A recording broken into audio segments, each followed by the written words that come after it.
So today we're going to be talking about water meters. Here you can see we have three different types of water meters.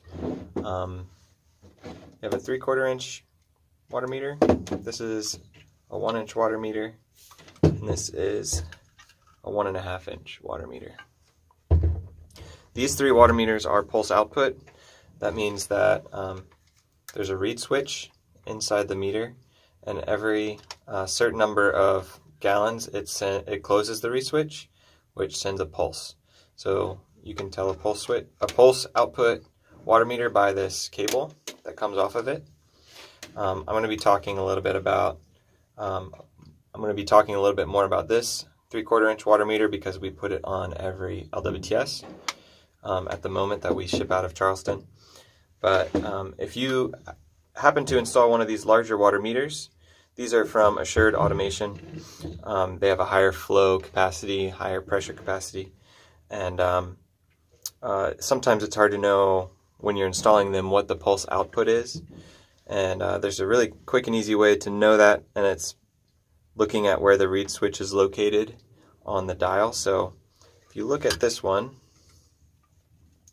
you can see how there's a lot of different dials on the meter that helps you read the precision of the quantity of water.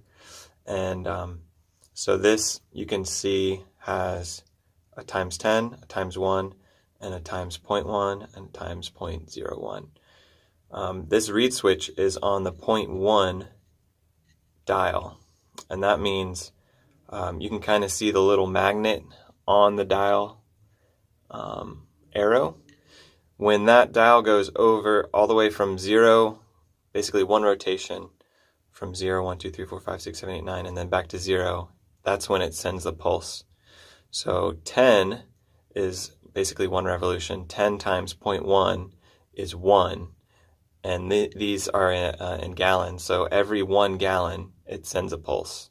So that's the way that you can know how many gallons per pulse. So the other water meter has the reed switch on the ×1 dial, which means when the arrow goes around one revolution, it's actually 10 gallons. So this one sends a pulse every 10 gallons. So that's the differentiation between the pulse output of this 1.5 inch meter and this 1 inch meter. And now we're going to be talking about the 3/4 inch single mag and empty water. We call this the SatWater meter because we connect it to our SatWater remote monitoring through the cable.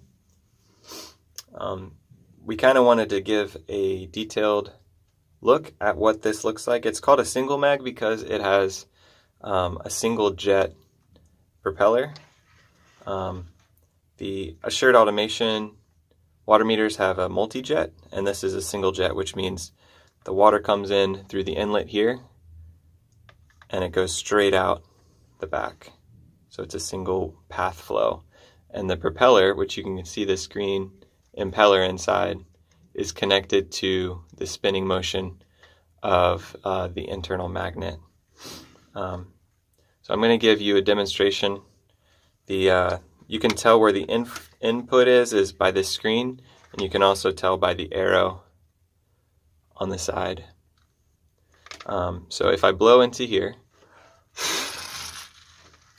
you can see the impeller spinning. You can also see the dial spinning. So there's a direct magnet connected to the impeller, which spins this dial here, which also spins the reed switch, which spins the meter connected to the reed switch. So every 10 gallons, this will send out a pulse. You can actually see here the pulse rate, 10 gallons per pulse, or 1 gallon per 10 pulses. And the maximum flow right there is 22 gallons. So now I'm going to take apart the top to show you what that internal magnet looks like. It should be noted that if for some reason something gets in here in the inlet that jams the impeller, water can still get through, but you'll see that these dials will stop spinning. And that's a indication that you need to take the meter out, clean it out, and retest it to make sure that it starts spinning again.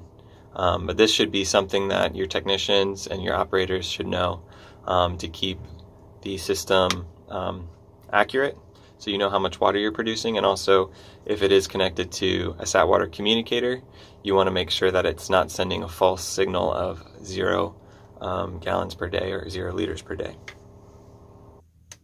So now I'm going to take apart the meter. So you can see there's this blue clamp that has an opening over here. I've kind of loosened it with a screwdriver, but as soon as you take this off, the top unclamps, and you can see what the inside of the meter looks like. And this is where the magnet connects, here and here. So you can see if you put the magnet on top of each other and you blow, but then you lift up, it's not gonna spin anymore. So if you make a separation between these two, there won't be any connection, but as soon as you put it back on, it begins spinning again. So in some instances, this connection is somehow there's a separation that happens internally, and the magnet becomes disconnected. So what you would need to do is take this apart and try and regain that connection and put the clamp back on.